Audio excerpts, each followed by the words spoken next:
ओम शांति। आज 6 मार्च 2025 बाबा के आज के महावाक्य सुनेंगे। बाबा ने कहा, मीठे बच्चे। हाँ जी बाबा, जैसे तुम आत्माओं को यह शरीर रूपी सिंहासन मिला है, ऐसे बाप भी इस दादा के सिंहासन पर विराजमान है। उन्हें अपना सिंहासन नहीं है। तो बाबा जो निराकारी स्वरूप में ही सदा रहता है, उसका ड्रामा के अंदर कोई ह्यूमन पार्ट नहीं है, ह्यूमन रोल नहीं है। इसलिए वो जब नॉलेज देने का पार्ट प्ले करता है, तो वो दादा यानी ब्रह्मा बाबा, जो कि आदि देव है, संसार में हर धर्म वाले जिस फर्स्ट ह्यूमन सोल को चाहे वो आदि देव आदि देवी के रूप में, चाहे आदम बीवी, चाहे एडम और ईव, जो फर्स्ट ह्यूमन रोल है, उसके तन में आकर जो ज्ञान देते हैं, वो परमात्मा कह रहे हैं हमसे कि दादा ही मेरा रथ है, दादा का रथ मेरा रथ है, या मैं यहाँ पर आकर नॉलेज देता हूँ। हम सबको रोल में अपने अपने रथ मिले हैं, माना एज अ सोल हम सबकी पूरे चक्र में अलग अलग रोल रहे, तो हमारे रोल तो फिक्स्ड है। इसलिए हम लोग तो अपने अपने निमित्त शरीर में है, लेकिन बाबा को निमित्त शरीर केवल एक लेना होता है, वो है दादा का। तो बाबा ने सिंहासन का नाम दिया कि ये शरीर रूपी सिंहासन उनका अपना नहीं है। प्रश्न है, जिन बच्चों को ईश्वरीय संतान की स्मृति रहती है, उनकी निशानी क्या होगी? जिन बच्चों को ईश्वरीय संतान की स्मृति रहती है, उनकी निशानी क्या होगी? तो बाबा ने उत्तर दिया, उनका सच्चा लव एक बाप से होगा।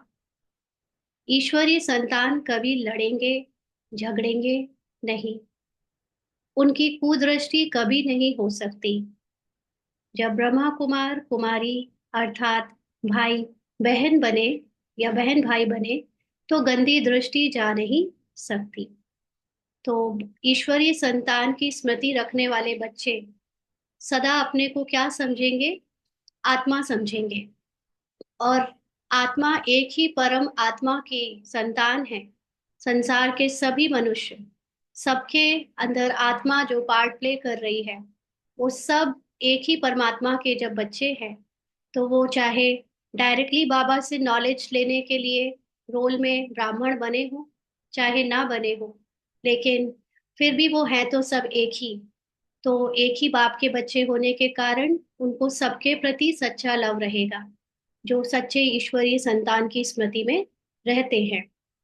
और उनकी निशानी होगी कि वो कभी लड़ेंगे झगड़ेंगे नहीं, क्योंकि हर एक एक्टर सिर्फ रोल में कुछ ना कुछ कर रहा है, जो भी अच्छा बुरा। इसलिए, और वो भी फिक्स्ड रोल है ड्रामा अनुसार। जब भगवान किसी को किसी भी रोल के लिए टोकता नहीं, रोकता नहीं, मना करता नहीं, या किसी भी रोल को चेंज करने नहीं आता, तो अगर हम भी उसके सच्चे सच्चे स्मृति से बच्चे हैं, तो हम भी कभी किसी को किसी के रोल के लिए ना तो उससे लड़ाई करेंगे ना झगड़ेंगे। कुदृष्टि का मतलब सिर्फ ये नहीं कि किसी के स्मृति से किसी को कामुकता से देखना। कुदृष्टि में सब कुछ आ जाता है। किसी के प्रति गलत व्यवहार करता हुआ देखना, या कोई भी गलत कर रहा है ये भी समझना कि कोई कुछ गलत कर रहा है, ये भी कुदृष्टि है। क्योंकि हर एक एक्टर अपने रोल के अकॉर्डिंग अच्छा कर रहा है, जो भी कर रहा है संसार की दृष्टि में बुरा है, लेकिन बाबा ने हम सबको ये ज्ञान दिया है कि आत्मा सबकी पवित्र है। तो रोल ना देखकर सबकी आत्मा को देखे, सबकी पवित्रता को देखे। और अगर रोल देखते हैं तो वो कुदृष्टि है। तो जब हम लोग सब रोल में ब्रह्मा कुमार कुमारी भट यानी भाई बहन बने, तो गंदी दृष्टि जानी नहीं चाहिए किसी के भी रोल को लेकर। ना तो हमारी विकारी दृष्टि होनी चाहिए, और ना ही किसी और तरह की अंदर क्रोध या गलत फहमी की कोई दृष्टि होनी चाहिए। क्योंकि ऐसे देखने में आता है कई बार कि जरूरी नहीं सिर्फ, ऐसे समझ में तो कई लोग ये समझेंगे कि कामुकता वाली वो तो है ही, लेकिन रोल में भी कई लोग एक दूसरे को कहते हैं कि वो गलत कर रहा है या वो एकदम विपरीत है। तो जो भी है, बाबा का बच्चा है, बाबा जानता है संसार की हर एक आत्मा का पार्ट, बाबा को पूरे अच्छे से पता है, तब भी बाबा कुछ नहीं करता। तो जब बाबा कुछ नहीं करता, भगवान कुछ नहीं करता, पिता कुछ नहीं करता, तो आपस में हम भाई बहन या भाई भाई की स्मृति से कैसे एक दूसरे के प्रति कुछ गलत एक दूसरे को लेकर सोच सकते हैं। यहाँ तो सोचने में भी परमिशन नहीं है, करना तो दूर की बात। तो गंदी दृष्टि का मतलब तो सोच में ही होता है ना, तो किसी के प्रति भी हमारी गंदी दृष्टि जा नहीं सकती। जो सच्चे ईश्वरीय संतान की स्मृति में रहते हैं वो बच्चे। गीत है छोड़ भी दे आकाश सिंहासन। ओम शांति। अब बच्चे जानते हैं बाबा ने आकाश सिंहासन छोड़कर अब दादा के तन को अपना सिंहासन बनाया है। वह छोड़कर यहाँ आकर बैठे हैं।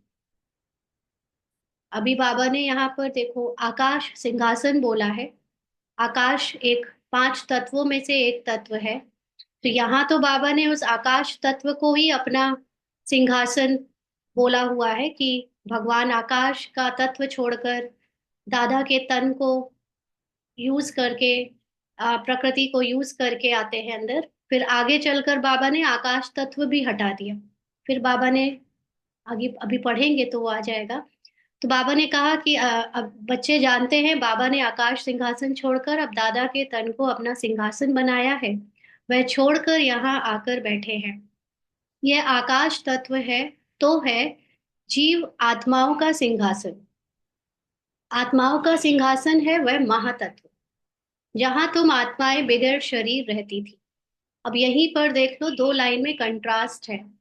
एक तरफ से बाबा ने कहा कि स्वयं भगवान ने आकाश सिंहासन छोड़ा, माना पांच तत्वों में से जो आकाश तत्व है बाबा वहां रहता था, तो बाबा ने अभी देह का तत्व देह में प्रवेश किया और वहां से अपना ज्ञान सुना रहा है।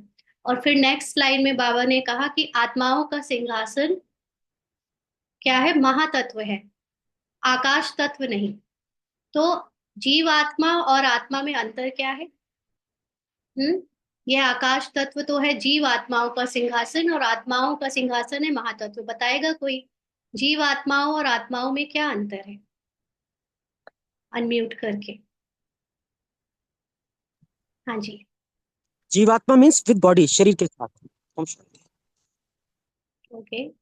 और ओम शांति दीदी। हाँ जीव जी। आत्मा मतलब शरीर शरीर पांच तत्वों में रहने वाली एनर्जी। और परमात्मा मतलब सब चीजों से परे, पांच तत्वों से परे परमात्मा। ओके। ओम वहां शांति। ओम यहाँ शांति बाबा ने दीदी। आत्मा बोला है, परमात्मा तो अभी नहीं बोला। हाँ जी। ओम शांति। जीव आत्मा मतलब जिसमें जान है, जिसमें पांच तत्व है, जो प्रकृति से बना है, शरीर है। और आत्मा मतलब एक एनर्जी, सब लोग सेम ही पावर। बोल रहे हैं, बिना शरीर के। से अलग किसी को कुछ बोलना है? दीदी जीवात्मा जो है वो स्पेस में, यानी जीवात्मा स्पेस में रहती है, और जो आत्मा है वो पांचों तत्वों से परे, नहीं, स्पेस से रहती तो परे कहाँ परम है धाम वो में तो रहती है। क्लियर है, वो तो बाबा ने भी बता दिया, बट जीव आत्मा और आत्मा में क्या अंतर है वो पूछ रहे थे। खैर, जीवात्मा शरीर के साथ और आत्मा बिना शरीर के। तो क्या शरीर के साथ मनुष्य आकाश तत्व में रहता है? आकाश तत्व सिंहासन है जीव आत्मा को।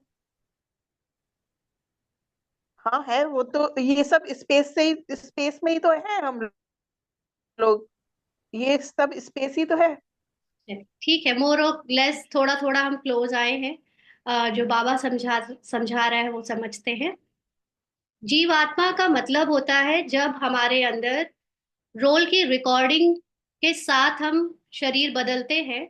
जब एक शरीर से दूसरे शरीर में जाते हैं तो उसमें सूक्ष्म शरीर साथ में जाता है। यानी ड्रामा के अंदर का जो रोल है, जब वो अशरीरी हो जाता है, रोल से आत्मा जब अशरीरी होकर दूसरे बॉडी में जाने के पहले, जब अगर उसको कुछ दिन बिना शरीर के रहना पड़े, तो वो उस आकाश तत्व में ही रहती है। वो कहीं महातत्व में नहीं जाती। महातत्व यानी परम धाम यानी साइलेंस में नहीं जाती है। ये जो मनुष्य आत्मा जब तक रोल के अंदर एक शरीर से दूसरे शरीर के बीच में टाइम स्पेंड करती है, वो तत्व वो उसका जो विदाउट बॉडी टाइम या समय जो भी बीतता है फॉर ड्रामा, वो आकाश तत्व के अंदर ही बीतता है। जबकि जब आत्मा कंप्लीट होती है, यानी उसके अंदर ड्रामा की कोई भी रिकॉर्डिंग प्ले होने के नहीं हो रही होती है, वो आउट ऑफ ड्रामा होती है, तब वो महातत्व में रहती है। यानी उसका ओरिजिनल जो घर है वो और महातत्व है, परम स्थिति परम धाम है। लेकिन जो जब ड्रामा के अंदर एक बार आ गए, तो फिर वो जब शरीर बदलती है, तो बीच बीच में जो टाइम अगर बिना शरीर के रहे, तो वो आकाश तत्व के अंदर ही रहती है, क्योंकि उसका सूक्ष्म शरीर इस पांच तत्वों के अंदर ही रहता है। और ये सूक्ष्म शरीर भी जब छूट जाए एकदम साइलेंस, तो वो है उसका महातत्व। आत्माओं का रियल तत्व जो है वो साइलेंस है, महातत्व जिसको बोले। तो इस चीज इन दोनों लाइनों में थोड़ा सा अच्छे से समझना है कि एक तरफ तो बाबा ने बोला कि बाबा आकाश सिंहासन छोड़कर दादा के तन में आया, है ना। तो बाबा क्या सिर्फ आकाश तत्व में रहता है या महातत्व से आया? बाबा तो कहता है मैं महातत्व से आया। फिर यहाँ बाबा ने क्यों बोला कि वो आकाश से आया? तो ये समझने वाली बात है, बाबा यहाँ क्या कहना चाह रहा है। तो बाबा ने कहा जैसे आकाश में सितारे खड़े हैं ना, वैसे तुम आत्माएं भी बहुत छोटी छोटी वहां रहती हो। तो अभी ये बात समझनी है कि बाबा ने ये बात क्यों बोली, बाबा ने आकाश सिंहासन क्यों की। बाबा इज नॉलेज, है ना। तो इस पूरे ड्रामा की नॉलेज इस ड्रामा के अंदर ही है। इट जस्ट कि हमारा जब टाइम आता है, तो बाबा का नॉलेज के रूप में ब्रह्मा के तन में प्रवेशता होती है, और वो हमको मिलना शुरू हो जाती है। तो इस आकाश तत्व के अंदर, इस ड्रामा के अंदर ही ये नॉलेज भी एग्जिस्ट करती है। बट जब तक वो संगम युग ब्रह्मा कुमारी का टाइम पीरियड शुरू नहीं होता, तब तक वो नॉलेज हम कैच नहीं कर सकते। रहती आकाश तत्व के अंदर ही है, बट वो टाइम के बाद ही हमको, जब टाइम शुरू होता है उसके बाद ही मिलना शुरू होती है ना। तो इसलिए बाबा ने फिर ब्रह्मा का रथ लिया वो नॉलेज को देने के लिए। तो बाबा कहते हैं जैसे इस पांच तत्व वाले आकाश में सितारे खड़े होते हैं विदाउट एनी सपोर्ट, वैसे तुम आत्माएं भी बहुत छोटी छोटी वहां रहती हो। कहाँ? महातत्व। तो अभी बाबा इसको ये इसलिए बता रहे हैं सो दैट कि हम समझ पाए। समझ के लिए ये उपमा है, ये कंपैरिजन है। बट एज इट इज जो ये होता होगा वो इट्स नॉट नेसेसरी, क्योंकि जो चीज दिखती भी नहीं, उस चीज को हम सोचे कि वो सितारों की तरह लटक रही है आत्मा कहीं, तो मे बी इट्स पॉसिबल और इट्स नॉट पॉसिबल। तो ये समझ है कि हम आत्माएं बिना सपोर्ट के जैसे महातत्व है वैसे ही रहती है जैसे आकाश में सितारे रहते हैं। तो आत्मा को दिव्य दृष्टि बगैर देखा नहीं जा सकता। दिव्य दृष्टि का मतलब होता है समझ। सत्य ज्ञान की जो समझ है, उसके बिना आत्मा को देखा नहीं जा सकता, माना समझा नहीं जा सकता। तुम बच्चों को अभी यह ज्ञान है, जैसे क्योंकि अगर हम कहें कि माइंड के द्वारा विजुअल किया हमने सितारे को और हम उसमें योग लगा रहे हैं, तो वो भी तो एक माइंड है ना। माइंड तो ह्यूमन माइंड है, और ह्यूमन माइंड कुछ भी इमेजिन करेगा, विजुलाइज करेगा, तो that is under limited mind only ना। जो कुछ दिखता भी है हमको, वो भी ह्यूमन माइंड ही विजुअल करता है उसको। तो इसलिए समझ से जो चीज समझी जाए वो है दिव्य दृष्टि। तो आत्मा को अपने सत्य की समझ जब हो जाती है, तो हम आत्मा को देख सकते हैं, मतलब जान सकते हैं। तुम बच्चों को अभी यह ज्ञान है, जैसे स्टार कितना छोटा है वैसे आत्माएं भी बिंदी मिसल है। अब बाप ने सिंहासन तो छोड़ दिया है, बाबा ने महातत्व छोड़ दिया है, तो कहते हैं तुम आत्माएं भी सिंहासन छोड़कर यहाँ इस शरीर को अपना सिंहासन बनाती हो। मुझे भी जरूर शरीर चाहिए, मुझे बुलाते ही है पुरानी दुनिया में। गीत है ना, दूर देश का रहने वाला, तुम आत्माएं जहां रहती हो वह है तुम आत्माओं और बाबा का देश। फिर तुम स्वर्ग में जाते हो। तो वैसे देखा जाए तो जब बाबा हमको कहता है हमेशा कि तुम 84 जन्म वाले ही ये ज्ञान ले रहे हो, तो 84 जन्म वाले तो परम महातत्व में कभी नहीं रहते। 84 जन्म वाले कभी ड्रामा को छोड़ते ही नहीं है। अभी लास्ट जन्म में ड्रामा से जैसे ही आखिरी शरीर से फ्री होंगे, तुरंत सतयुग के जन्म में चले जाएंगे। बाबा कहता है जस्ट तुम टच करके तुरंत उसमें आ जाओगे। तो हम फिर रहते कहाँ हैं महातत्व? तो महातत्व इज नॉट अ प्लेस जहां रहा जाता है। महातत्व इज वो स्थिति, वो स्टेज ऑफ साइलेंस जहां पर हम पूरे ड्रामा की रिकॉर्डिंग को कुछ सेकंड, फ्रैक्शन ऑफ सेकंड के लिए पूरा डिलीट कर देते हैं और फिर स्टार्टिंग से हमारी रिकॉर्डिंग शुरू होती है ना। तो अभी हम आत्माएं बाबा के साथ उस महातत्व से नीचे रोल में आती है, तो सतयुग से फिर से हमारा रोल शुरू होता है। फिर बाबा स्थापना कराते हैं, जिसकी बाबा स्थापना कराते हैं।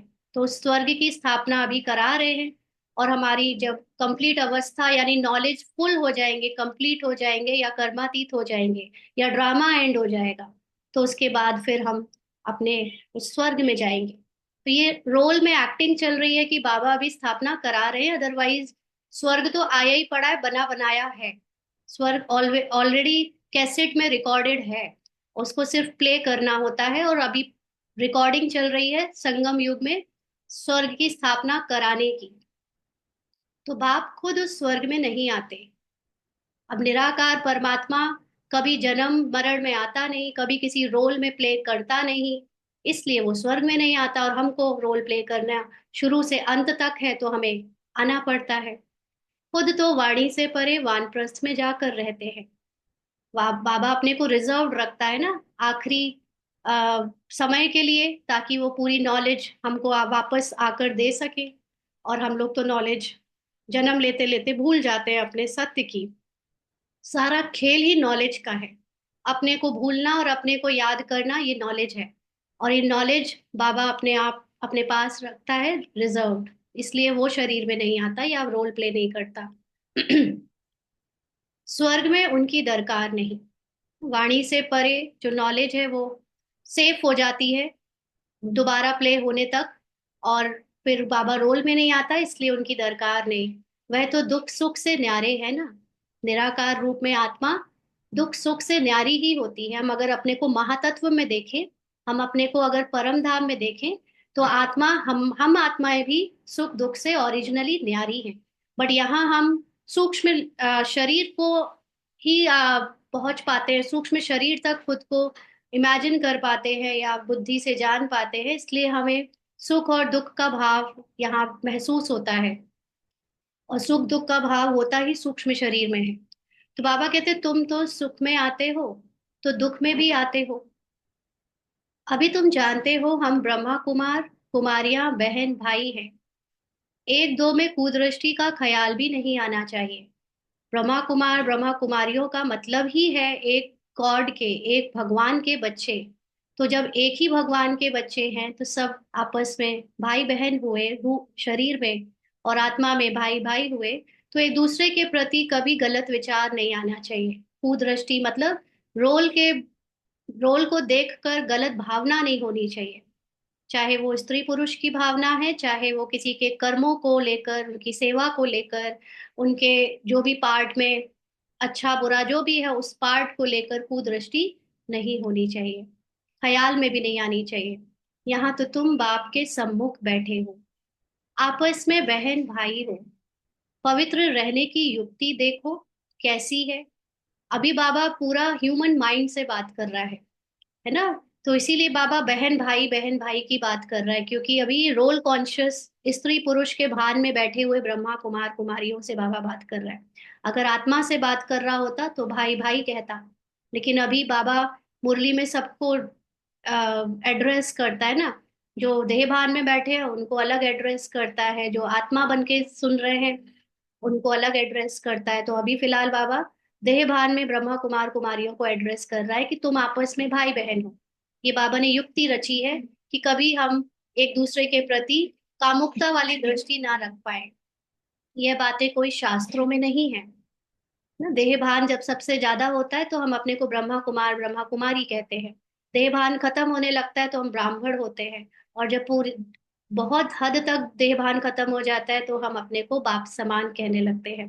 फिर ना ब्रह्मा कुमार कुमारी ना ना ब्राह्मण, सिर्फ बाप समान समझते हैं खुद को। तो ये बातें कोई शास्त्रों में नहीं है। सभी का बाबा एक है, तो सभी बच्चे हो गए ना।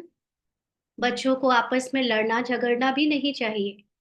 इस समय तुम जानते हो हम ईश्वरीय संतान हैं, पहले आसुरी संतान थे। नॉलेज से पहले हम क्या समझते थे?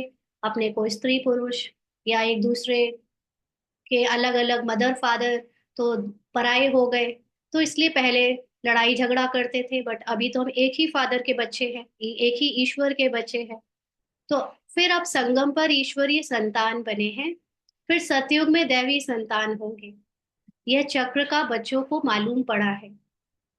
तुम ब्रह्मा कुमार कुमारियां हो, फिर कभी कुदृष्टि जाएगी नहीं। सतयुग में कुदृष्टि होती नहीं।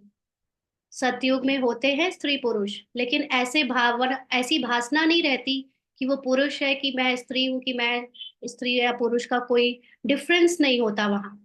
डिफरेंस नहीं होता, इसलिए कोई विकारी भाव नहीं आता एक दूसरे के प्रति। इट जस्ट कि जैसे बताया ना, एक बच्चे के लिए, एक छोटा सा बच्चा होता है, उसको ये भान नहीं होता है कि ये लड़का लड़की क्या होते हैं। उसके लिए जस्ट मूविंग मोशन में कुछ ऑब्जेक्ट्स हैं।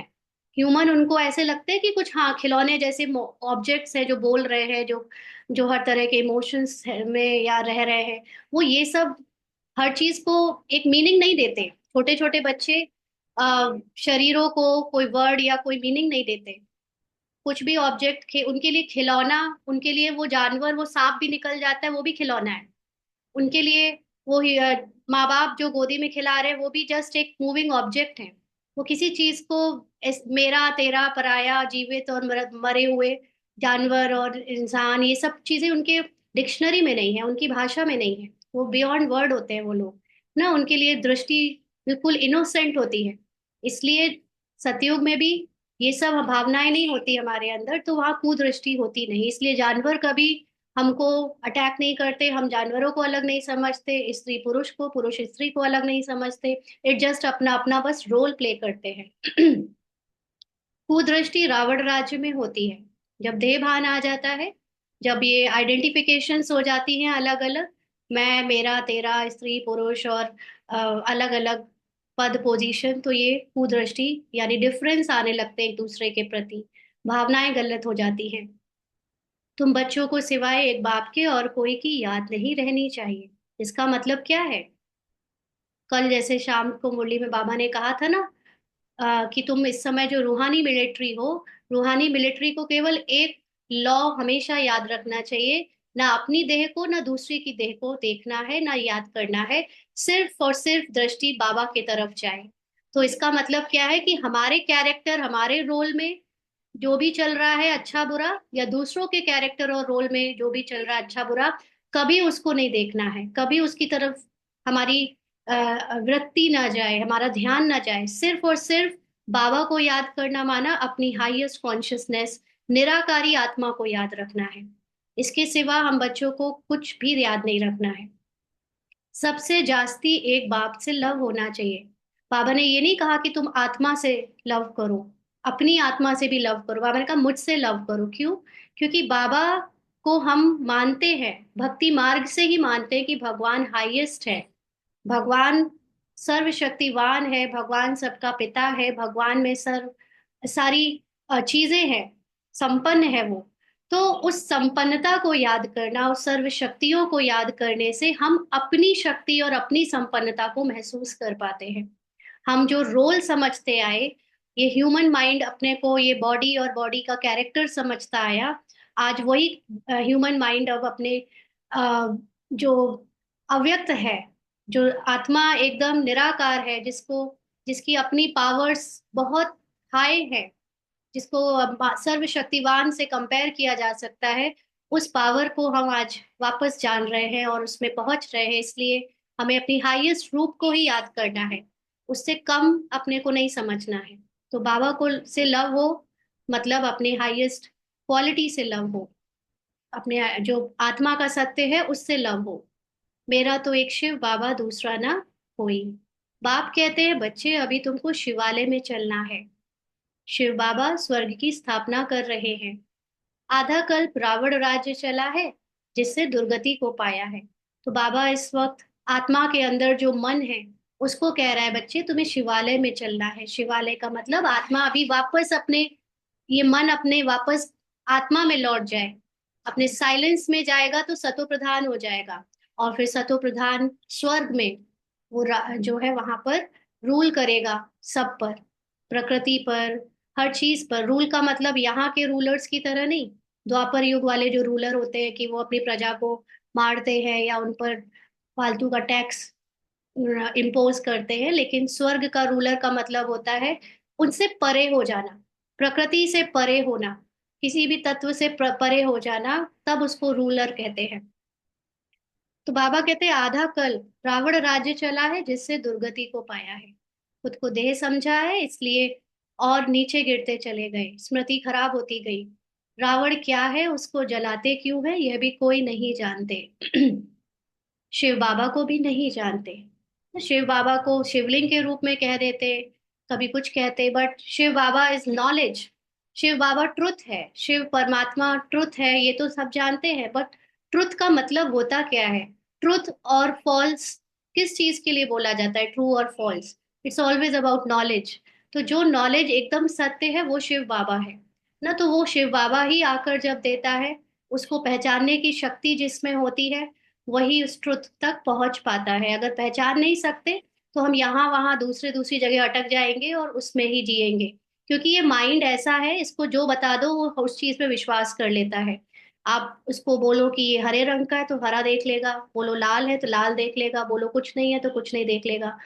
माइंड को कुछ भी आप विश्वास करा सकते हो। लेकिन जो आत्मा में स्थित है वो परखने की शक्ति से ही परमात्मा को जान सकता है।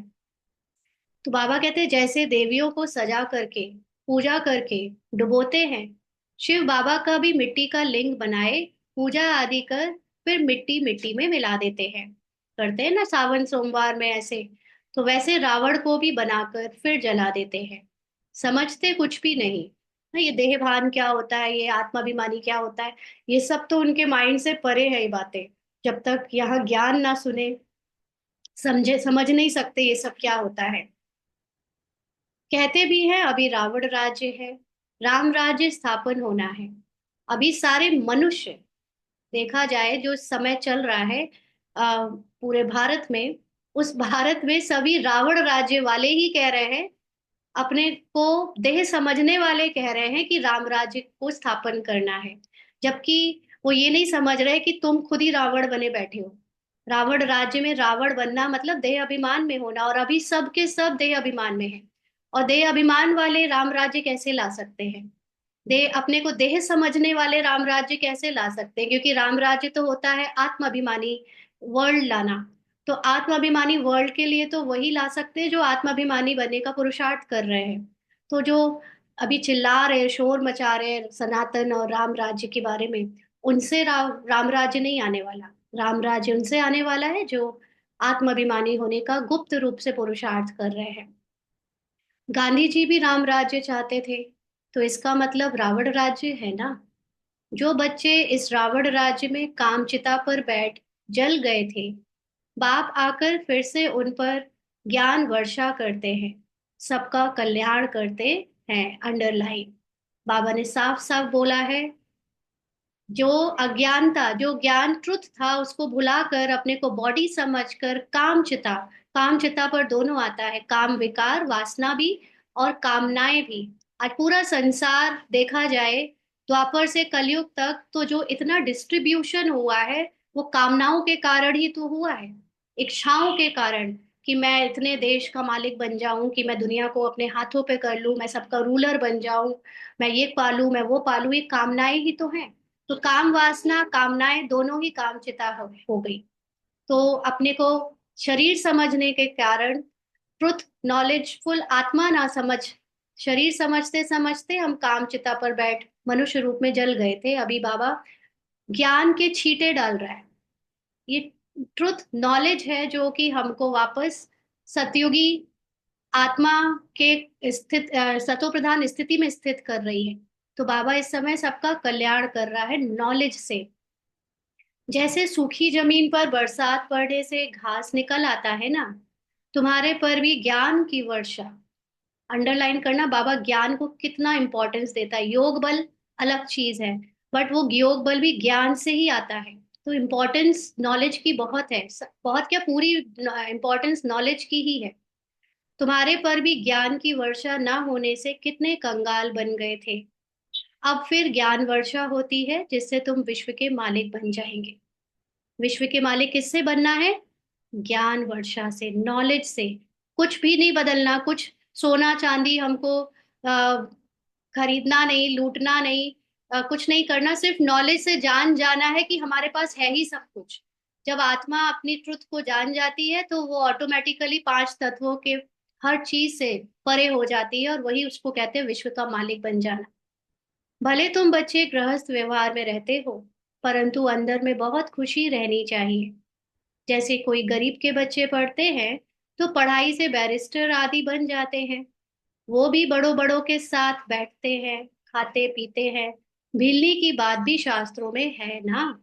आप देखो, इस समय पूरे संसार में, इस समय नहीं बट हमें पिछले कई सालों से ही, द्वापर से ही, सबसे बड़ी पोजीशन होती है धर्माचार्यों की, है ना। जो आचार्य वगैरह होते हैं, जिनको विद्वान ब्राह्मण नॉलेज के लिए जाना जाता है, उनको बड़े बड़े राजा भी पूछते हैं, उनको सरकार भी पूछती है।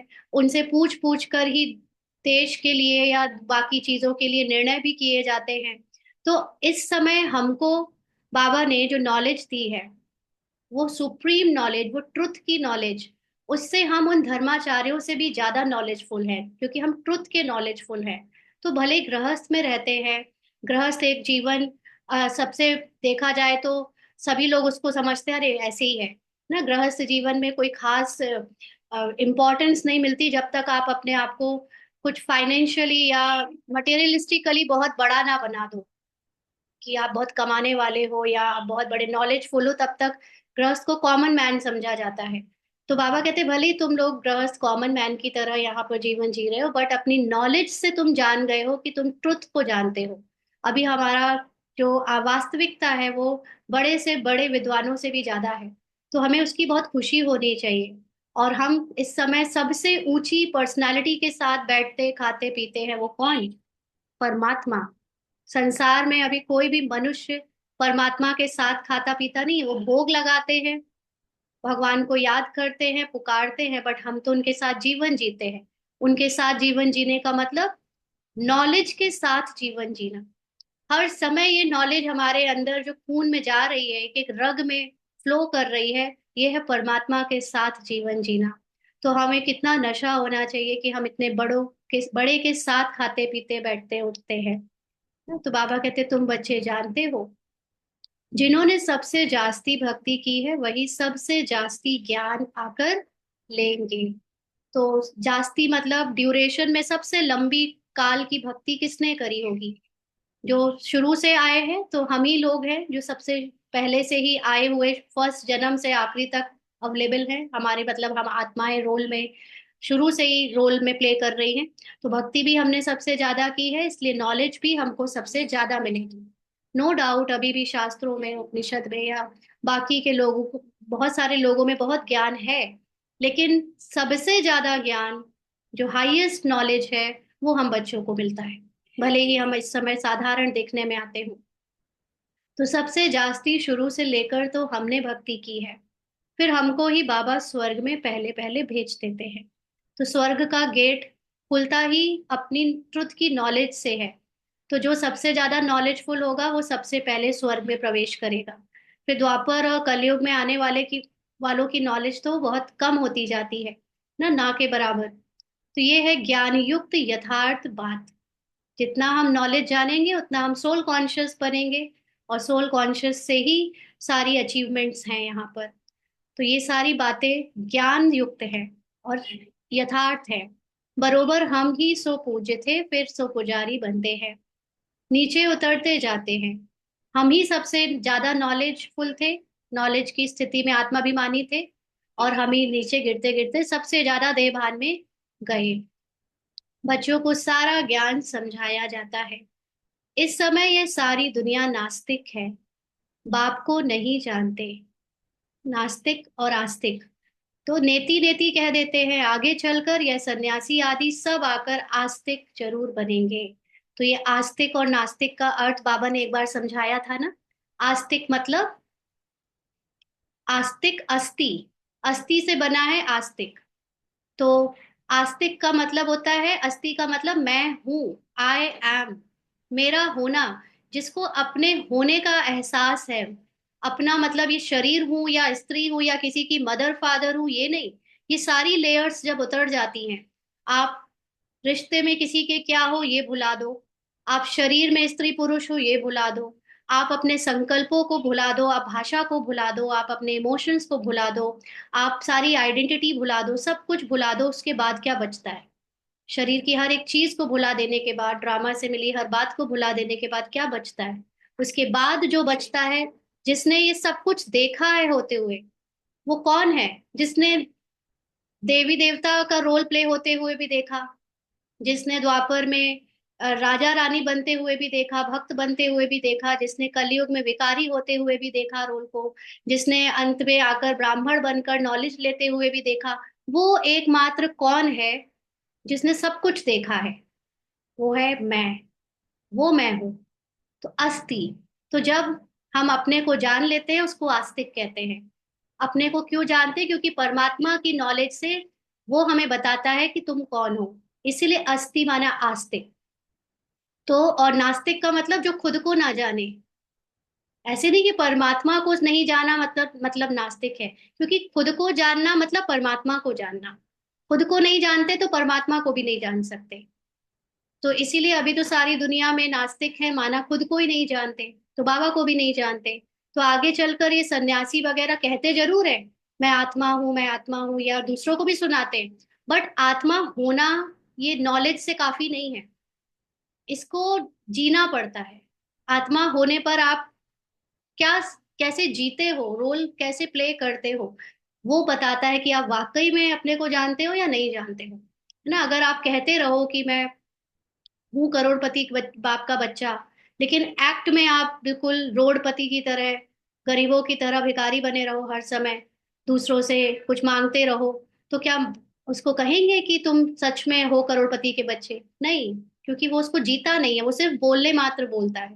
तो आजकल देखा जाए तो सभी तो नहीं, बट मोस्टली लोग ऐसे ही करते हैं, दूसरों को आत्मा का ज्ञान देते हैं, बट हर समय दान दक्षिणा ये दे दो, वो कर दो, मैं, मुझे कुछ नहीं तो मान सम्मान दे दो, ये भी मांगते रहते हैं। तो उनको आस्तिक कहेंगे? नहीं कह सकते, क्योंकि वो खुद को नहीं जानते। एक आत्मा अपने लिए कभी मान सम्मान नहीं मांगेगी, ये रोल का अहंकार मांगता है कि मैं इतना बड़ा विद्वान हूँ, इतना बड़ा ब्राह्मण हूँ, कुछ भी हूँ, तो मुझे उसका सम्मान मिलना चाहिए ना। तो इसको तो बिल्कुल नॉलेज का विपरीत बोलेंगे। इसलिए आगे चलकर सन्यासी आदि सब आस्तिक जरूर बनेंगे, का मतलब वो आत्मा को जिएंगे, फिर अपने को सत्य में जिएंगे। अभी चलने जैसे आज ही कल दिख रहा है ना इतना डिफरेंस, कि एक दो पूरे सोशल मीडिया में और वैसे भी पूरा छा गया है कि दो तरह के लोग डिवाइड हो गए। एक ट्रू स्पिरिचुअलिटी की तरफ, कि वाकई में क्या स्पिरिचुअलिटी होती है उस तरफ लोग सोच रहे हैं, और दूसरी तरफ जो धर्माचार्य वगैरह अपने अहंकार के कारण अपने आप को जबरदस्ती थोप रहे हैं दूसरों पर, एक वो टीम बट गई है। लेकिन आगे चलकर सबको मानना पड़ेगा कि हमें अपना सत्य जीना है। ऐसे काम नहीं चलेगा कि हमने बोल दिया तो हमको मान लो, आपको शो करना पड़ेगा आपके एक्शन से। तो बाबा कहते कोई एक सन्यासी आ जाए तो भी उन पर सभी विश्वास थोड़ी करेंगे। ब्रह्मा कुमार कुमारी का ज्ञान लेकर कोई एक दो सन्यासी यहाँ पर आ भी जाए तो उनके बाकी के फॉलोअर्स नहीं मानेंगे उन्हें, कहेंगे इन पर बीके ने जादू लगाया है। उनके चेले को गद्दी पर बैठाए उनको उड़ा देंगे। ऐसे बहुत सन्यासी तुम्हारे पास आए हैं, फिर गुम हो जाते हैं। यह है बड़ा वंडरफुल ड्रामा। अभी तुम बच्चे आदि से लेकर अंत तक सब जानते हो, तुम्हारे में भी नंबरवार पुरुषार्थ अनुसार धारण कर सकते हैं। तो जो सन्यासी इतने आए और चले गए, क्यों चले गए? क्योंकि इतना इजी नहीं होता अहंकार के बिना जीना, इतना इजी नहीं होता डाउन टू अर्थ होकर जीना, और सब कुछ छोड़ पाना। क्योंकि बाबा के पास आने के बाद आपको सब भूलना पड़ता है कि आप काय के सन्यासी और कौन से गृहस्थी और कौन से कॉमन मैन या कोई बहुत बड़ा वीआईपी। जो ये नहीं भूलता वही आगे तक जा पाता है, जिसको अपनी पद पोजीशन और देह भान की चीजों का इतना कहीं ना कहीं आदत पड़ चुकी है, उनके लिए बहुत मुश्किल है ज्ञान में आगे बढ़ते रहना ना। इसलिए नहीं कर पाते तो फिर गुम हो जाते, चले जाते हैं लौट कर। ये इसलिए बहुत वंडरफुल ड्रामा है। देखने में आएगा कि ये बहुत आगे जाएंगे, उन्होंने बहुत प्रमोट किया, बहुत लोगों को बताया बुलाया और सबको समझाया, लेकिन खुद गायब, क्योंकि चलता नहीं वो। निरहंकारी होना सबको सूट कर नहीं पाता। निरहंकारी होने में इतना टूटना पड़ता है, खाली होना पड़ता है कि ये आसान काम नहीं है, बहुत हिम्मत चाहिए। तो बाबा कहते तुम बच्चे आदि से अंत तक सब जानते हो, तुम्हारे में भी नंबरवार पुरुषार्थ अनुसार धारण कर सकते हैं। सबको नॉलेज कितनी समझ आएगी ये अलग अलग है ड्रामा अनुसार, क्योंकि एक जैसी समझ आ जाए तब तो फिर सभी एक पद के उम्मीदवार बन जाए। सबको अलग अलग पद मिलना है, उस हिसाब से सबको नॉलेज लेने का पार्ट मिला है। बाप के पास सारा ज्ञान है, तुम्हारे पास भी होना चाहिए। अंडरलाइन, नॉलेज की जो पराकाष्ठा है भगवान की, हमारी भी वही होनी चाहिए, उसके उससे कम नहीं। अगर हमें सिर्फ एज इट इज जितना आज से 2 साल पहले समझ आया था, अगर आज भी सिर्फ उतना ही समझ आ रहा है, तो मतलब हमारा नंबर वहीं पे फिक्स हो गया है ना। आपको हर समय कुछ नया मिलना चाहिए नॉलेज से। आपका नॉलेज भगवान की नॉलेज को टच करना चाहिए, तब कहे कि हाँ हम पूरे नॉलेजफुल बन रहे हैं। बाबा कहते दिन प्रतिदिन कितने सेंटर्स खुलते रहते हैं। बच्चों को बहुत रहम दिल बनना है। सबसे बड़ा रहम दिल तो अपने लिए बनना है ना। बाकियों पर रहम करने से, करते आए ड्रामा अनुसार, हमको ये नॉलेज मिली भी बहुत बाद में। जब तक दूसरों को सुना नहीं दिया, जब तक दूसरों के लिए सेवा करने के निमित्त नहीं बन गए, तब तक ये नॉलेज मिलती भी नहीं। जब वो वाला पार्ट प्ले कर लिया होगा सबको सुनाने सुनने का, उसके बाद अपने लिए रहम की पार्ट खुलता है, जिसमें हम ये नॉलेज से सिर्फ खुद को बदलते हैं ना। तो अपने अंदर बदलाव से बाकी सबका बदलाव शुरू हो जाता है। बाप कहते हैं अपने ऊपर भी रहम दिल बनो, बेरहमी नहीं बनो। बेरहमी का मतलब आधा पुरुषार्थ करना, आत्मा ना समझना, खुद को शरीर समझ के चलना। यहाँ तक कि अगर हम, जैसे बोला कि बीके और ब्राह्मण भी एक फिजिकल आइडेंटिटी है, उसको भी अगर हम लेकर चलेंगे तो हम अपने ऊपर बेरहमी कर रहे हैं, क्योंकि आत्मा हर चीज से न्यारी है, लेकिन रोल में फर्क पड़ता है। तो इसलिए हम जब तक अपने को रोल समझ रहे हैं, माना बेरहमी कर रहे हैं। नॉलेज कम ले रहे हैं, माना बेरहमी कर रहे हैं। तो अपने ऊपर रहम करना है। बाबा ने फिर पूछा कैसे, कैसे रहम करना है, वह भी समझाते रहते हैं। बाप को याद कर पतित से पावन बनना है, पूरी तरह न्यारे बनना है, डिटैच होना है रोल से। ये होता है रहम दिल बनना। फिर कभी पतित बनने का पुरुषार्थ नहीं करना है, माना हम रोल कॉन्शियस वापस हो जाएं। इसके लिए हमें अपने एक्शंस में, कर्मों में, स्मृति में वापस नहीं जाना है। दृष्टि बड़ी अच्छी चाहिए। जैसे हम लोग जब तक ज्ञान में नहीं आए थे, तब तक तो छोटी छोटी बातों के लिए दूसरों से फंस जाते थे, उलझ जाते थे ना, लड़ाई झगड़ा कर लेने लगते थे। अब यहाँ पर आए हैं, अगर सबको आत्मा समझ रहे हैं, तो वो चाहे कितना भी उल्टा पार्ट प्ले करे, हम उससे कभी लड़ेंगे नहीं, क्योंकि हम जानते हैं वो भी बाबा का ही बच्चा है। ज्ञानी है चाहे अज्ञानी है, सब अपना सही रोल प्ले कर रहे हैं। तो जितना हम ऐसे समझ के चलेंगे, उतना हम अपने ऊपर रहम कर रहे हैं, हम आत्माभिमानी बनते जा रहे हैं। और अगर हम लड़ गए, कई बार हम कहते हैं ना हम तो बीके हैं, हम बाबा का यज्ञ का को बचाना हमारा धर्म है। तो वो जो थोड़े बहुत ऐसे देखने में आ रहे हैं कि कोई विपरीत पार्टी है, कोई विपरीत कुछ, मतलब कोई और कुछ तरह से ज्ञान सुना रहा है, या कोई और कुछ अलग कर रहा है, तो अपने आप को बाबा के यज्ञ का ठेकेदार समझ हम उनकी उनकी विरोध में कुछ बहुत उल्टे एक्शंस, उल्टा बोलना या कुछ भी करने लगते हैं, है ना। तो ये क्या है, ये उल्टा शरीर देखकर, उनके रोल को देखकर पुरुषार्थ करना, पतित बनने का। हम अपने आप को पतित बना रहे हैं, क्योंकि रोल देख रहे हैं। तो इसलिए बाबा कहते हैं कभी भी पतित बनने का पुरुषार्थ नहीं करना, दृष्टि बहुत अच्छी रखो। यही तो परीक्षाएं हैं हमारे लिए पर्सनली, कि हम दूसरों का रोल देखकर कभी पूरा ठेकेदार समझने लगते हैं कि पूरे संसार के ठेकेदार हम हैं। हम बताएंगे कि कैसे कौन किसको चलना चाहिए, सारी नियम मर्यादा हमें पता है। बाबा भगवान देख रहा है, वो कुछ नहीं कर रहा, लेकिन एज अ रोल हम इतने ब्राह्मण और बीके रोल में ईगोइस्टिक हैं कि हमको लगता है हम बताएंगे दूसरों को। तो ये भी दृष्टि खराब करनी है, इसलिए दृष्टि बहुत अच्छी चाहिए। हम ब्राह्मण ईश्वरीय संतान हैं। जब ईश्वर किसी के विरोध कुछ नहीं करता, तो फिर हम अपने को जब उसकी संतान बोल रहे हैं तो फिर हम कैसे कर सकते हैं? ईश्वर ने हमको अडॉप्ट किया है ना। अब मनुष्य से देवता बनना है। पहले सूक्ष्म वतन वासी फरिश्ता बनेंगे। अभी तुम फरिश्ते बन रहे हो। ये भी बहुत आगे चल के पहले पूरा पढ़ते हैं, फिर समझेंगे। सूक्ष्म वतन का भी राज बच्चों को समझाया है।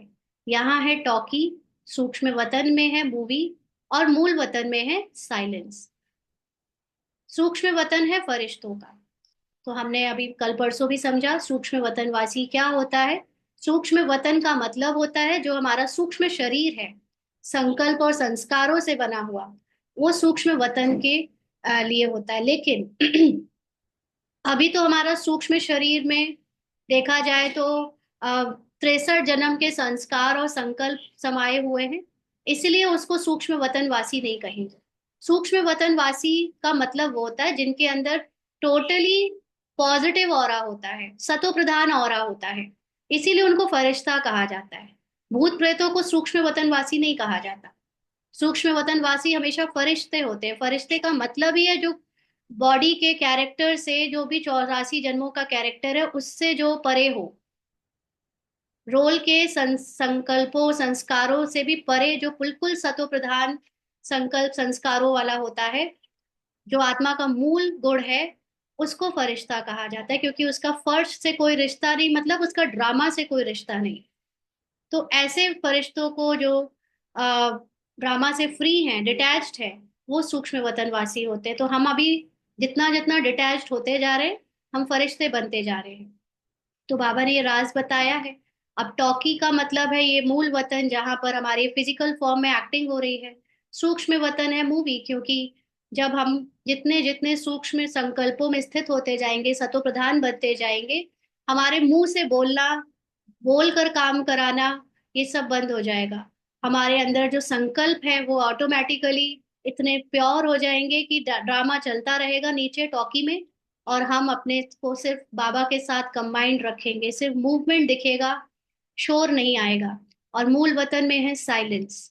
तो जो हमारी परम स्थिति होती है, मूल स्थिति होती है, जब हम यहाँ पर अपने को परम धाम में या महातत्व में बुद्धि के द्वारा विजुअल करते हैं कि हम सिर्फ आत्मा हैं, तब उसको कहते हैं साइलेंस। वो साइलेंस की स्थिति मूल वतन। सूक्ष्म वतन है फरिश्तों का। जैसे घोस्ट को छाया का शरीर होता है ना, आत्मा को शरीर नहीं मिलता है तो भटकती रहती है, उनको घोस्ट कहा जाता है। उनको इन आंखों से भी देख सकते हैं। जब आत्मा के अंदर 63 जन्म के संकल्प और संस्कार जो रोल को छोड़ते वक्त, शरीर से निकलते वक्त, मरते समय जो छूटता है, वो उसके साथ जाते हैं। इसीलिए वो जो छाया होती है रोल के बीच में, जन्म के बीच में, वो छाया लोगों को घोस्ट लगती है, उसको फरिश्ता नहीं कहते। क्यों? क्योंकि उसमें 63 जन्म के देह अभिमान के संकल्प संस्कार साथ में गए हैं, वो भारी रखते हैं उसको, इसलिए वो किसी को काली या थोड़ी ग्रेश छाया लगती है, उनको फरिश्ता नहीं कह सकते। तो बाबा कहते हैं उनको इन आंखों से भी देख सकते हैं, क्योंकि वो संकल्प और वो संस्कार इतने स्थूलता के होते हैं, स्थूल मोह के, मटेरियलिस्टिक साथ में गए होते हैं, कि वो ऐसे देखने में आता है कि कुछ जो लोग यहाँ पर बहुत मटेरियलिस्टिक और विकारों में ग्रसित है, उनको वो छाया दिखती है। सतो प्रधान आत्माओं को, जो ये पुरुषार्थ में यहाँ पर रोल में सतो प्रधान होती जा रही हैं, उनको भूत प्रेत नहीं दिखते हैं। भूत प्रेत हमेशा उनको दिखते हैं जो या तो पार्ट है ड्रामा पार्ट अनुसार, या फिर जिनकी खुद की वाइब्रेशंस बहुत लो होती हैं ना, डिटैच्ड नहीं होते जो अपने कैरेक्टर से, उनको। तो बाबा कहते हैं यह फिर है सूक्ष्म वतनवासी फरिश्ते। हम सब अभी टोटली सतो प्रधान आत्मा की मूल स्थिति में जा रहे हैं, इसलिए डिटैच होते जा रहे हैं, तो सूक्ष्म वतनवासी फरिश्तों की स्थिति में पहुंच रहे हैं। यह सब बातें बहुत समझने की, बैठ कर अपना मनन चिंतन करें, क्योंकि समझाते समझाते हो सकता है थोड़ा थोड़ा सा वर्ड्स का इधर उधर हो गया हो, बट अपने आप बैठकर इसके बारे में समझे। मूल वतन, सूक्ष्म वतन, स्थूल वतन, इनका तुमको ज्ञान है। कोई कहे कि क्या करना है इन ज्ञान का, तो यही तो जो नॉलेज बाबा को है वो नॉलेज मुझे भी होनी चाहिए। ऐसा नहीं कि हाँ ठीक है, जितनी नॉलेज ज्यादा लेंगे उतना हम सत्य को जिएंगे, और सत्य को जीने से हम हल्के बनते जाएंगे, और हल्के होने से हम फरिश्ता बनते जाएंगे। तो चलते फिरते बुद्धि में यह सारा ज्ञान रहना चाहिए। हम असल मूल वतन के रहवासी हैं। अभी हम वहां जाएंगे वाया सूक्ष्म वतन। इस समय हम पहले फरिश्ते बनेंगे, यहाँ डिटैच होंगे रोल से पूरी तरह, और फिर हमारा परम स्थिति यानी साइलेंस को टच करके फिर सतयुग में आएंगे। बाबा सूक्ष्म वतन इस समय ही रचते हैं। पहले सूक्ष्म फिर स्थूल चाहिए। अभी यह है संगम युग। इनको ईश्वरीय युग कहेंगे, उनको दैवी युग कहेंगे। तुम बच्चों को कितनी खुशी होनी चाहिए। एक लाइन जो इसमें पीछे ऊपर छूटी है वो है, बाबा पहले, बाबा सूक्ष्म वतन इस समय ही रचते हैं। पहले सूक्ष्म फिर स्थूल चाहिए। अभी तक हम लोगों को बाबा ने जो संस्कारों में सिखाया, किसी को दुख नहीं दो, अच्छे कर्म करो, अपने को आत्मा समझो, समझ के ये कर्म करो, इससे क्या होता जा रहा है, हम निर्मोही होते जा रहे हैं, रोल से अलग हो रहे हैं, अच्छे कर्म कर रहे हैं, सतो प्रधानता की तरफ पहुंच रहे हैं। तो हमारे ही संस्कार संकल्प जितने साफ होते जा रहे हैं, हम सूक्ष्मता की तरफ जा रहे हैं। तो जितना हम यहाँ पर संस्कारों से साफ हो जाएंगे, सूक्ष्म में क्लीन हो जाएंगे, फिर हमारी दुनिया भी वैसी स्थूल साफ दुनिया, सच्चाई की दुनिया आ जाएगी। तो बाबा कहते तुम बच्चों को कितनी खुशी होनी चाहिए। कुदृष्टि जाती है, फिर ऊंच पद पा ना सके। अगर अभी भी हम रोल को देखकर अफेक्टेड होते रहेंगे तो आत्माभिमानी कभी नहीं बनेंगे। अभी तुम ब्राह्मण ब्राह्मणियां हो ना, फिर घर जाने से भूल नहीं जाना चाहिए।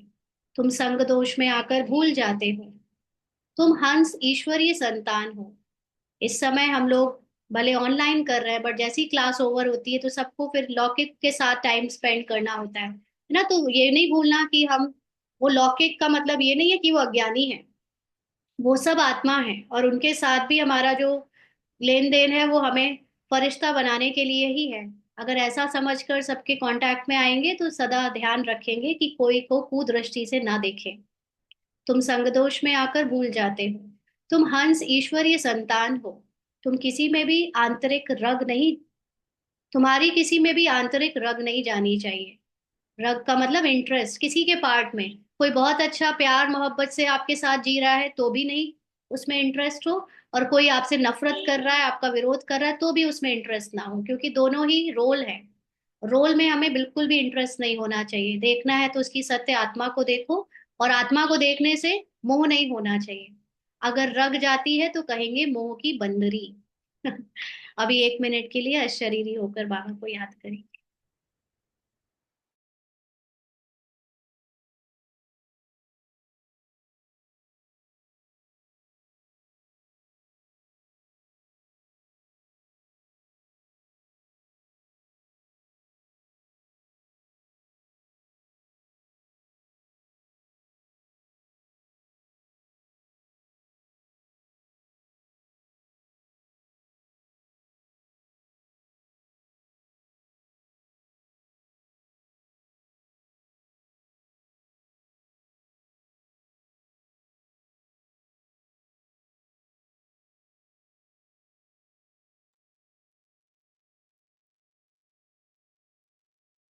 बाबा कहते तुम्हारा धंधा ही है सबको पावन बनाना।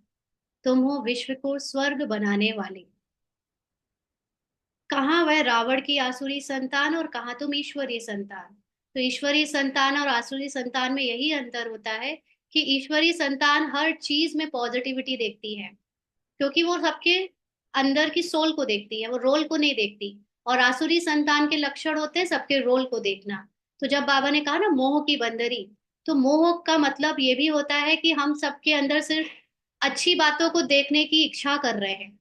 जो मनुष्य रूप में हमारी इच्छा कामना होती है कि सिर्फ सब कुछ अच्छा अच्छा हो, सब अच्छा अच्छा करें, सारे जगह सब लोग अच्छे रहे, ये भी मोह है। क्योंकि अच्छा या बुरा ये एक ही सिक्के के दो पहलू हैं। जो जैसा कर रहा है, हमें अपनी इस इच्छा से भी मोह नहीं रखना है कि सब अच्छा करें। सब जो जैसा है उसको एज इट इज बिना जज के स्वीकार करना, ये है ईश्वरीय संतान की लक्षण। क्योंकि ईश्वर सबके अच्छे बुरे को समान रूप से स्वीकार करता है, क्योंकि वो जानता है दोनों ही इस दुनिया के हिस्से हैं। तो ऐसे ही जब ईश्वरी संतान बने तो हमें भी यही स्वीकार करना है कि सबका अंदर जो भी पार्ट है अच्छा या बुरा, वो सही है, उसमें कुछ गलत नहीं है। तुम बच्चों को अपनी अवस्था एक रस बनाने के लिए सब कुछ देखते हुए, जैसे कि देखते ही नहीं है, अंडरलाइन, बताया ना बाबा ने, सब कुछ देखते हुए, अच्छा बुरा, बहुत हिंसक बहुत काइंड वाला, सब कुछ देखते हुए एक रस अवस्था। क्योंकि ना तो हिंसा करने वाला सच में वो कुछ उसमें कोई बुराई है, और ना कोई अच्छा करने वाले में कोई बहुत अच्छाई है, सब एक्टिंग है। यह अभ्यास करना है, एक रस स्थिति रखनी है। इसमें बुद्धि को एक रस रखना हिम्मत की बात है, ये भी बाबा बता दे रहा है। आसान नहीं है ये बोलना और प्रैक्टिस में लाना, ये हिम्मत की बात है। परफेक्ट होने में मेहनत लगती है। परफेक्शन क्या होता है? परफेक्शन यही होता है कि आप ना पॉजिटिव देखो ना नेगेटिव देखो, आप एक रस रहो। आप हमेशा अपने को अपने सत्य में टिकाओ, और दूसरों को भी सत्य में देखो, क्योंकि हर एक की आत्मा ऑलरेडी परफेक्ट है। आत्मा किसी की खराब नहीं है। रोल में खराबी और अच्छाई ड्रामा अनुसार है, और यही माया है। ये समझना कि कोई खराब है कोई अच्छा है, ये माया है। संपूर्ण बनने में टाइम चाहिए, क्योंकि सारी प्रैक्टिस कराएगा ना ये ड्रामा। अब हमसे दिखाएगा अनेक तरह के सीन, जैसे वो गेम होता है उसमें निशाना लगाया जाता है ना, वो चल रहा है और हमको यहाँ से निशाना लगाना है। तो ऐसी सारी हर दिन जो इतनी घटनाएं हम देखते हैं सुनते हैं, वो सुनने और देखने के बाद हमारे अंदर चिंतन में एक रस रहता है या बदलती रहती है सबके प्रति राय। तो ये जितना हम एक रस होते जाएंगे उतनी जल्दी विनर बन जाएंगे। और टाइम लग रहा है, हम जज किए जा रहे हैं, माना संपूर्णता में अभी टाइम है। तो जब कर्मातीत अवस्था हो तब वह दृष्टि बैठे, तब तक कुछ ना कुछ खींच होती रहेगी। ये भी बाबा ने बता दिया कि कोई ना कोई रोल्स को लेकर अटैचमेंट अट्रैक्शन होता रहेगा, जब तक हम पूरा शरीर ये छोड़ नहीं देंगे, कर्मातीत ना हो जाएंगे। इसमें बिल्कुल उपराम होना पड़ता है। लाइन क्लियर चाहिए, देखते हुए जैसे तुम देखते ही नहीं हो। ऐसा अभ्यास जिसका होगा वही ऊंच पद पाएगा। अभी वह अवस्था थोड़ी ही है। बाबा देख रहा है बच्चों में, अभी वो अवस्था नहीं, अभी तो मोह ही इतना है बच्चों को रोल से। सन्यासी तो इन बातों को समझते भी नहीं है। यहाँ तो बड़ी मेहनत लगती है। तुम जानते हो हम ही इस पुरानी दुनिया का सन्यास कर बैठे हैं। बस हमको तो अब स्वीट साइलेंस होम में जाना है। तो जितना हम अपने को स्वीट साइलेंस होम वासी समझेंगे, उतना हम रोल से डिटैच होंगे। और कोई की बुद्धि में नहीं है जितना तुम्हारी बुद्धि में है। तुम ही जानते हो अब वापस जाना है। शिव भगवान वाच भी है, वह पतित पावन लिबरेटर गाइड है। कृष्ण कोई गाइड नहीं है। इस समय तुम भी सबको रास्ता बताना सीखते हो, इसलिए तुम्हारा नाम पांडव रखा है। तुम पांडवों की सेना है। अभी तुम देही अभिमानी बने हो, जानते हो अब वापस जाना है। यह पुराना शरीर छोड़ना है। सर्प का मिसाल भ्रमरी का मिसाल यह सब है तुम्हारे इस समय के। तुम अभी प्रैक्टिकल में हो। वह तो यह धंधा कर ना सके, वो लोग ये सब नहीं कर सकते, पढ़ाने का इतनी ऊंची पढ़ाई खुद ही नहीं जानते, तो दूसरों को क्या करेंगे। तुम जानते हो यह कब्रिस्तान है, अब फिर परिस्तान बनना है। तुम्हारे लिए सब दिन लकी हैं, अंडरलाइन। बहुत सारे ब्राह्मण वेट करते हैं ना, गुरुवार आ जाए, गुरुवार के दिन कोई काम करेंगे। अगर आप अपने को आत्मा सच में समझते हो तो आत्मा के लिए ये फिजिकल दिन और समय की कोई वैल्यू नहीं है। आत्मा इन सब की पति है, प्रकृति पति है, वो समय काल से परे है। तो आत्मा की अभिमानी स्थिति में आप जब चाहे जो चाहे करो, उसके लिए सब शुभ ही शुभ है, क्योंकि आत्माभिमानी होना ही सबसे बड़ी शुभ बात है। और रोल समझते हैं तो गुरुवार आ जाए, कोई मंगल आ जाए, पता नहीं कोई कोई दिन का वेट करते हैं, मुहूर्त का वेट करते रहते हैं। ये सब देह अभिमान की निशानी है। तुम बच्चे सदैव लकी हो। अपने को आत्मा समझने वाले सदैव लकी हैं। शरीर समझोगे तो फिर तो अलग बात हो जाती है। गुरुवार के दिन बच्चों को स्कूल में बैठाते हैं, यह रस्म चली आती है। तुमको अभी वृक्षपति पढ़ाते हैं, यह बृहस्पति की दशा तुम्हारी जन्म जन्मांतर चलती है।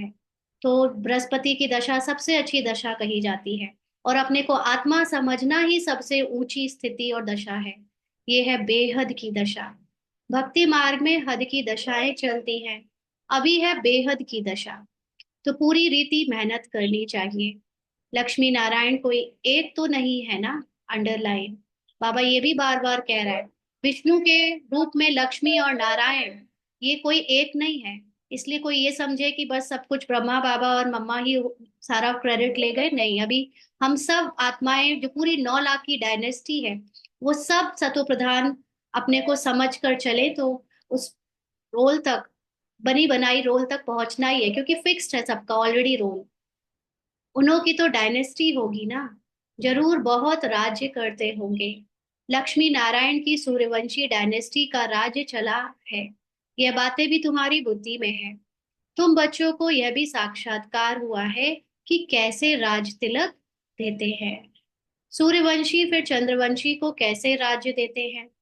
माँ बाप बच्चे का पांव धोकर राज तिलक देते हैं, राज्य भाग्य देते हैं। यह साक्षात्कार आदि सब ड्रामा में नून है, अंडरलाइन। कोई कहे कि जिनको ये साक्षात्कार हुए, जिनको भविष्य दिखा, वो कोई हायर पद के होंगे, ऐसा कुछ नहीं है।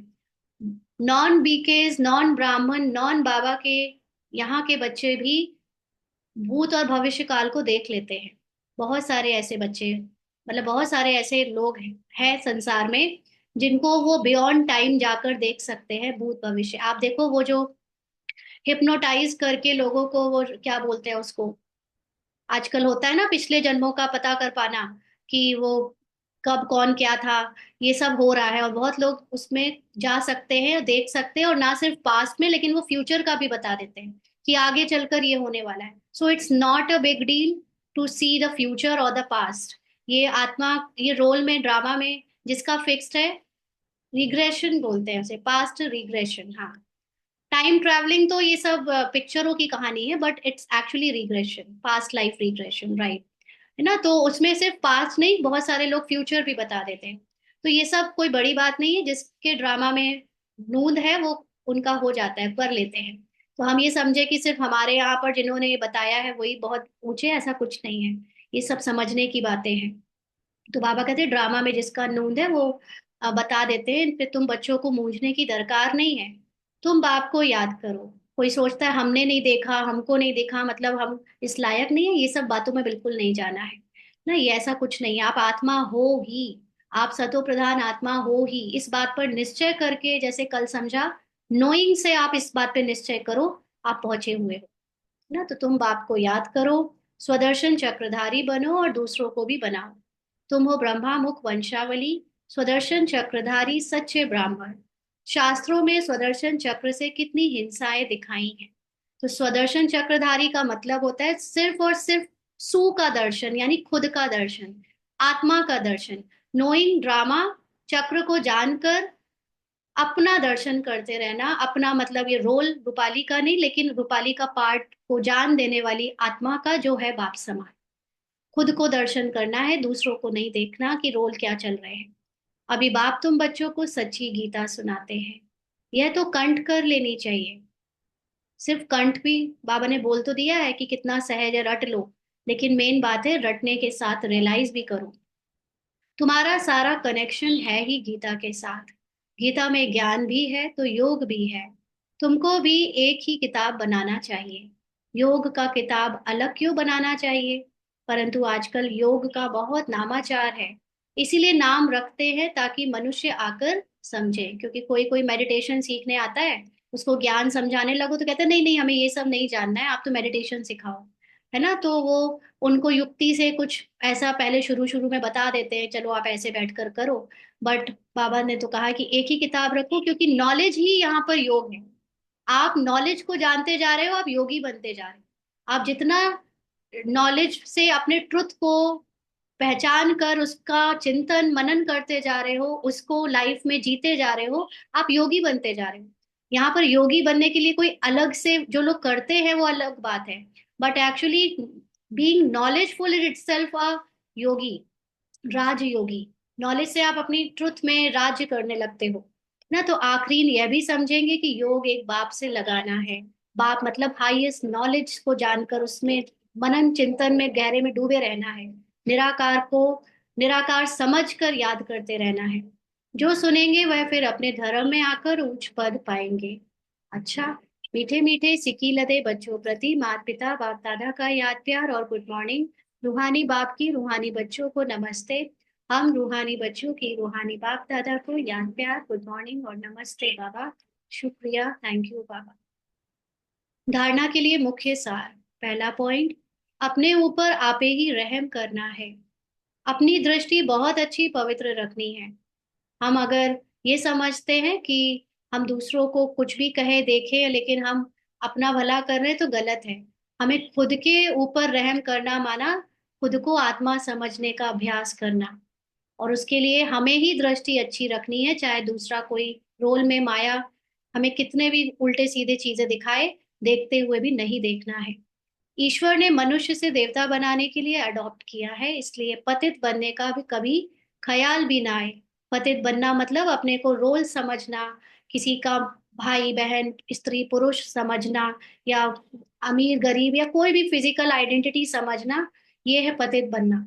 कभी ख्याल में भी ना आए कि हम अपने को कुछ फिजिकल रूप का समझे, फिजिकल हम ह्यूमन है ऐसा समझे और फिर उससे रिलेटेड कर्म में आए। संपूर्ण कर्मातीत अवस्था को प्राप्त करने के लिए सदा उपराम रहने का अभ्यास करना है। तो कर्मातीत अवस्था, कर्मों के प्रभाव से टोटली मुक्त होने के लिए हमें यहाँ कर्म करते हुए भी मैंपन मेरापन से निकल जाना है, उपराम रहना है। इस दुनिया में सब कुछ देखते हुए भी नहीं देखना है। इसी अभ्यास से अवस्था एक रस बनानी है। आत्मा बाबा के समान अपनी परम स्थिति में सिर्फ देखती है, कुछ भी जज नहीं करती, कुछ भी करती नहीं, है ना। इसलिए जैसे बाबा है वैसे ही मैं हूँ, ये याद रखेंगे तो एक रस अवस्था बनी रहेगी। और संसार दिखेगा तो टीवी में हर जगह दिखेगा, सुनाई देगा, बट कुछ हम उसको जज किए बिना उससे प्रभावित नहीं होंगे। वरदान है, हर कदम में पद्मों की कमाई जमा करने वाले सर्व खजानों से संपन्न व तृप्त आत्मा भव। हर कदम में पद्मों की कमाई जमा करने वाले सर्व खजानों से संपन्न व तृप्त आत्मा भव। यहाँ पर हम लोग कौन सी कमाई कर रहे हैं? बाबा के ज्ञान की एक एक बात कमाई है, एक एक नॉलेज की पॉइंट जो मेरे अंदर जा रहा है वो पद्मों की कमाई है।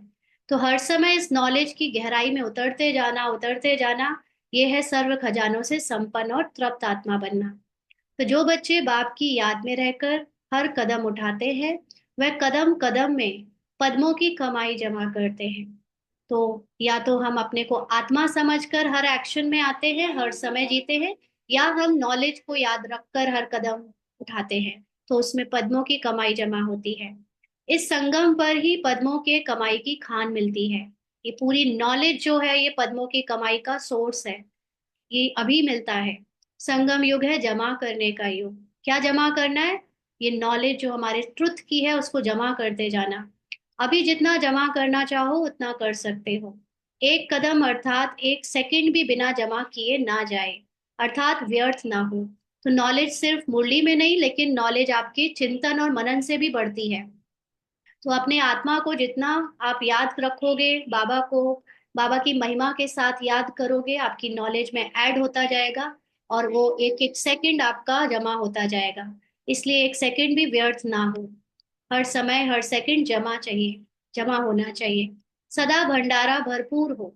अपने को ट्रुथ, जो साइलेंस हमारा आत्मा का है, मूल स्थिति, वो संपन्न स्थिति को याद करना माना अपना भंडारा भरपूर रखना। अप्राप्त नहीं कोई वस्तु ब्राह्मणों के खजाने में, ऐसा कहते हैं ना, ऐसे संस्कार हो। तो ब्राह्मणों को ज्ञान का जो खजाना मिला है, ऐसी कोई क्वेश्चन नहीं है जिसका आंसर यहाँ पे ना हो। तो उसको कहते हैं पूरा भंडारा भरपूर होना। जब अभी ऐसी तृप्त व संपन्न आत्मा बनेंगे तब भविष्य में अखुट खजानों के मालिक होंगे। स्लोगन है, कोई भी बात में अपसेट होने के बजाय नॉलेजफुल की सीट पर सेट रहो। तो अपसेट कौन होता है? जो अपने को रोल और कैरेक्टर समझता है, ऐसा नहीं हुआ, वैसा नहीं हुआ, क्या होगा लाइफ में। तो ये अपसेट कैरेक्टर से बाहर निकलो, नॉलेजफुल आत्मा की सीट पर सेट रहो। तो जो ड्रामा में होना है वो होगा, लेकिन मुझ आत्मा का कुछ नहीं बिगड़ेगा। ये बात, ये रियलाइजेशन आपको हमेशा बहुत ऊंची स्थिति में रखेगी, अपसेट नहीं होने देगी। मातेश्वरी जी के अनमोल महावाक्य भी है आज। आधा कल्प ज्ञान ब्रह्मा का दिन और आधा कल्प भक्ति मार्ग ब्रह्मा की रात। आधा कल्प है ब्रह्मा का दिन, आधा कल्प है ब्रह्मा की रात। अब रात पूरी हो सवेरा आना है। अब परमात्मा आकर अंधियारे की अंत कर सोजरे की आदि करता है। ज्ञान से है रोशनी, भक्ति से है अंधियारा। गीत में भी कहते हैं, इस पाप की दुनिया से दूर कहीं ले चल, चित चैन जहां पावे। यह है बेचैन दुनिया। ना, यहाँ देखो कितनी थॉट्स की दुनिया है। हर समय हम थॉट्स में रहते हैं, बेचैनी में रहते हैं, जहाँ चैन नहीं है। तो थॉट से परे जाना है हमको। मुक्ति में है चैन, ना ना है बेचैन। मुक्ति मतलब अपने को आत्मा समझ लेने में ही चैन है। शरीर समझेंगे तो बेचैनी होगी। सतयुग त्रेता है चैन की दुनिया, वहां कोई थॉट्स नहीं फालतू। जिस सुख धाम को सभी याद करते हैं, तो अब तुम चैन की दुनिया में चल रहे हो।